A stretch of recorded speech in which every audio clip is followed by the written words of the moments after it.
প্রিয় দর্শক, আসসালামু আলাইকুম। এক অলৌকিক ঘটনা। ঈদের গরুর মাংস ফ্রিজে রাখার পর রান্না করার জন্য বাহির করার সময় দেখে মহান রব্বুল আলামিনের নাম।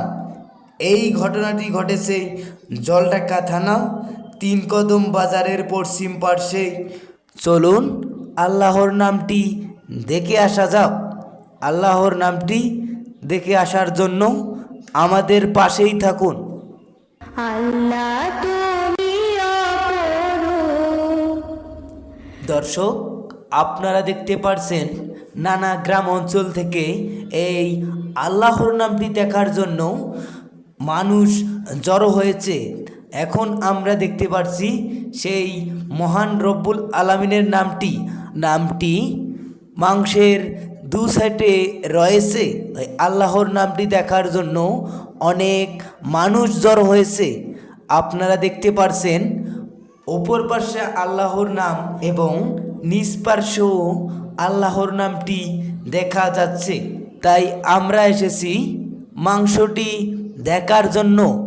মহান রব্বুল আলামিনের নামটি সুন্দরভাবে দুই পার্শ্বে লেখা আছে। তাই এলাকার মানুষ জড়ো হয়ে সেই মাংসের টুকরাটি দেখতে এসেছে। এই মাংসের টুকরাটি আপনাদের আমরা সুন্দরভাবে দেখানোর চেষ্টা করেছি। এখন আমরা আপনাদের রাস্তাটি দেখাবো তিন কদম থেকেই কোন দিক দিয়ে যেতে হবে সেই মাংসটি দেখার জন্য। আপনাদের সর্বপ্রথম তিন কদম বাজার আসতে হবে। তিন কদম বাজারের কেন্দ্রীয় মসজিদের সাথেই একটি ছোট রাস্তা গিয়েছে। সেই রাস্তাটির সাথে 200 গজ গেলে একটি বাড়িতে ওই মাংসর টুকরাটি দেখতে পারবেন। তাই আপনারা যদি মাংসর টুকরাটি দেখতে চান, জলঢাকা থানা তিন কদম বাজার আসলেই আপনাদের অনেক মানুষ দেখিয়ে দিবে। তাই আপনারা আমাদের ভিডিওটি দেখার জন্য অসংখ্য ধন্যবাদ।